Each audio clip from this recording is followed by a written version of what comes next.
This is an informal video discussing the installation and operation of the Kentucky Gauge MMT/MMTV display for the Kentucky Gauge length measuring gauge. It's a Fagor 40i model.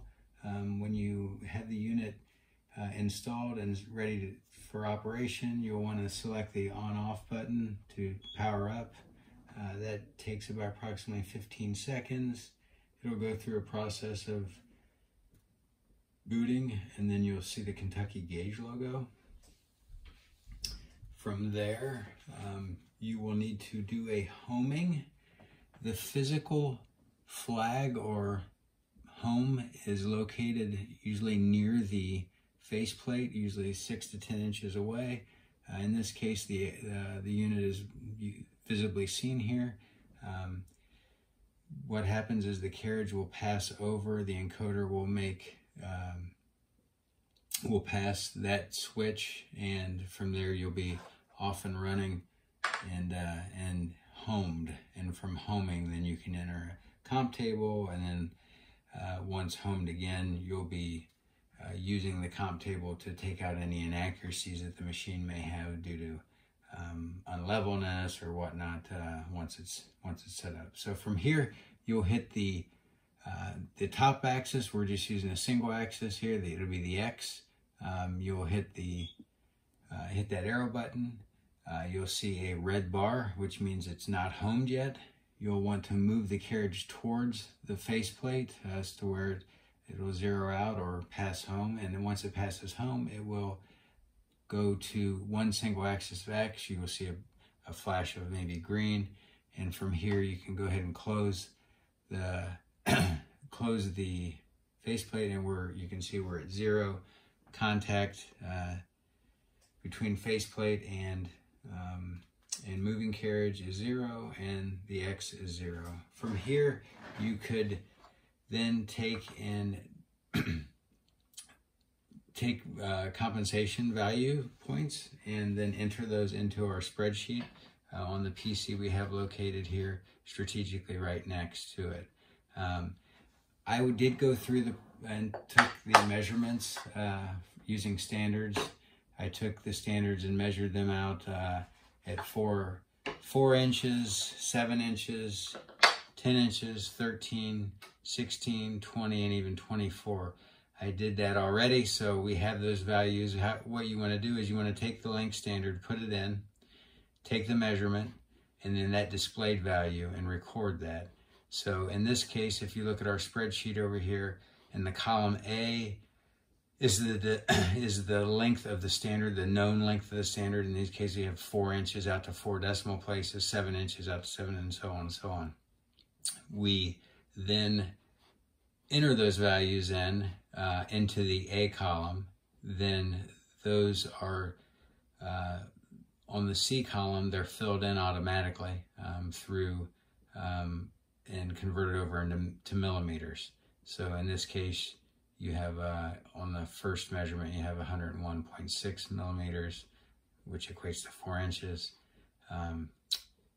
And then on the column E, you actually enter the displayed value. So when we put a 4-inch standard in, the unit displayed 4.0024.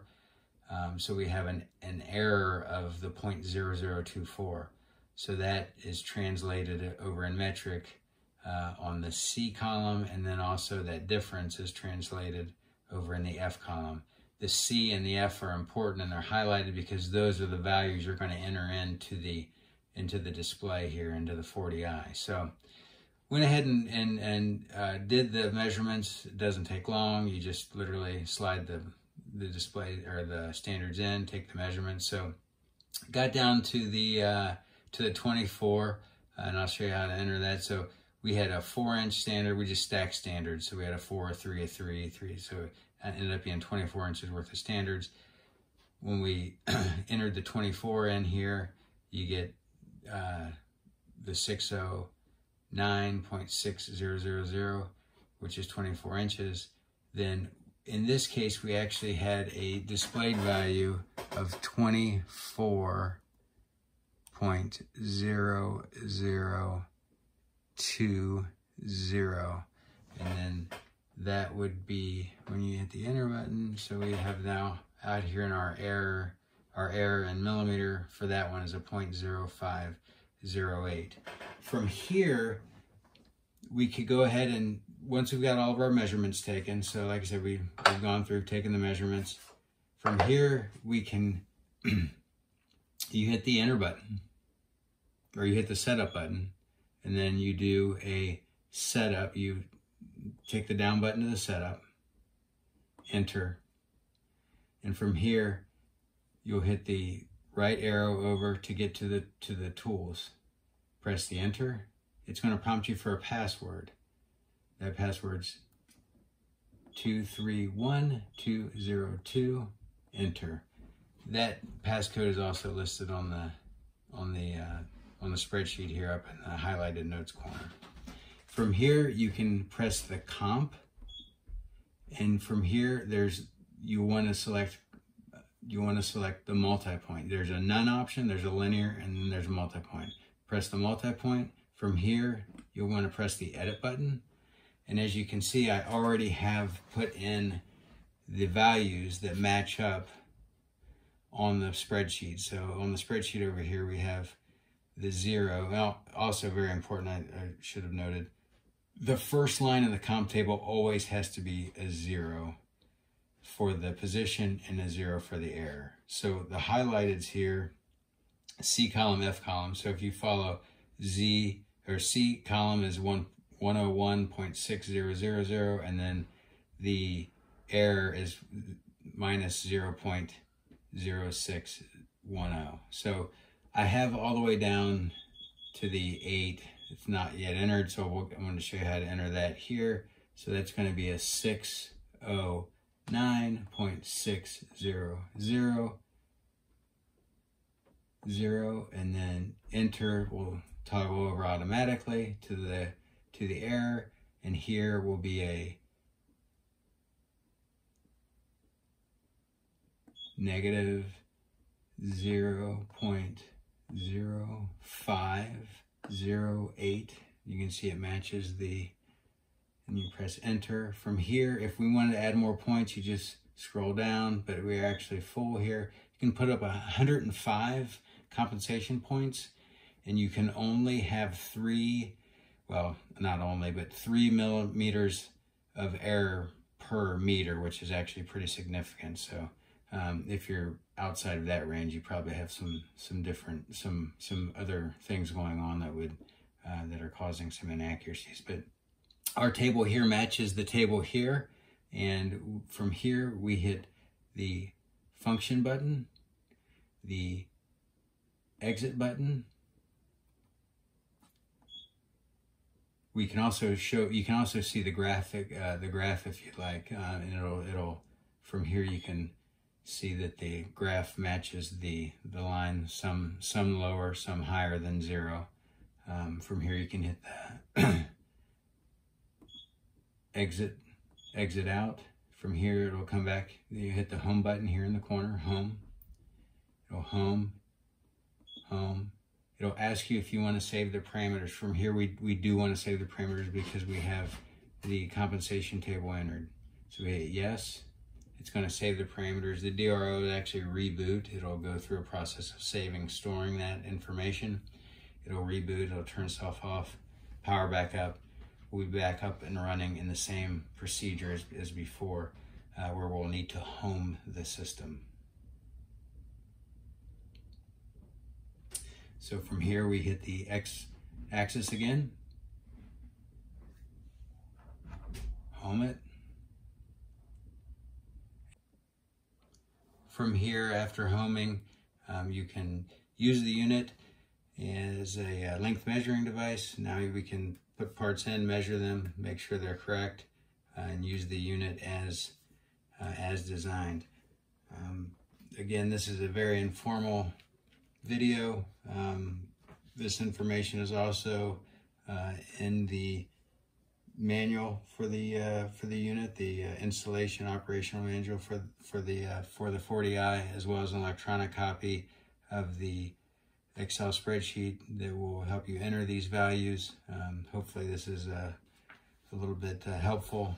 Sometimes seeing the visual video is a little bit easier than reading the manual. So hopefully this helps out.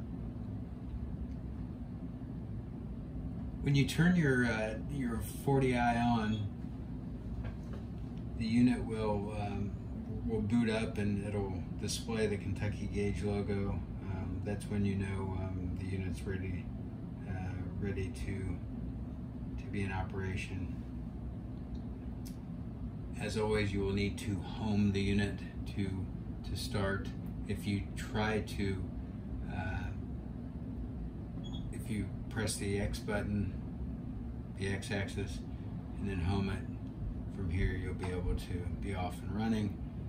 If you want to enter in some of the parameter values to see, check some of those, check some settings, you hit the setup button, down to setup, enter. From here we can look at some of the user parameters by scrolling to the toolbox or the tools, enter. It's going to prompt you for a password. That password is 231202, enter. And from here we can look at the parameters on the DRO. For example, the setup should be preloaded as it comes. It would be the milling type, 1-axis, inch defaults.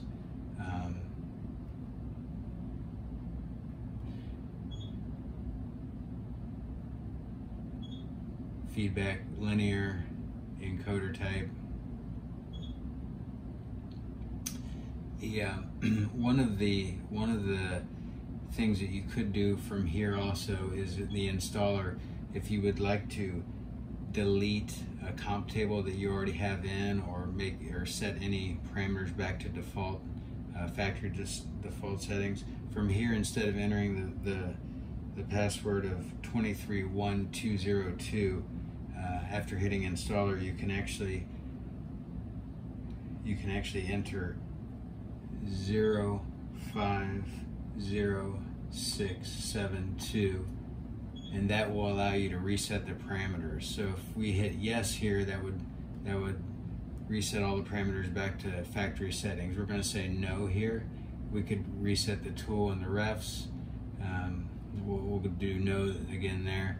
Reset compensation, that would be our table. If we already have a table in here and we want to put a new table in, this is where we would want to hit yes.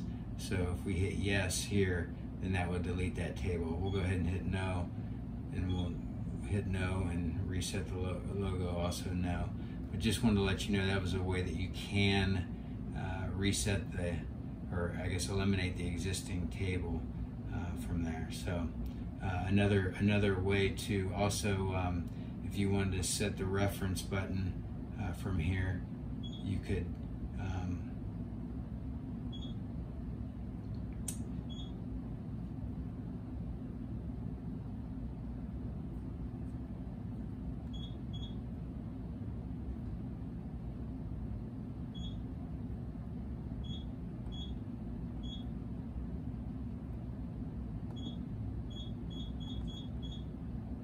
from here you can hit the feedback, and then you can hit the ref button.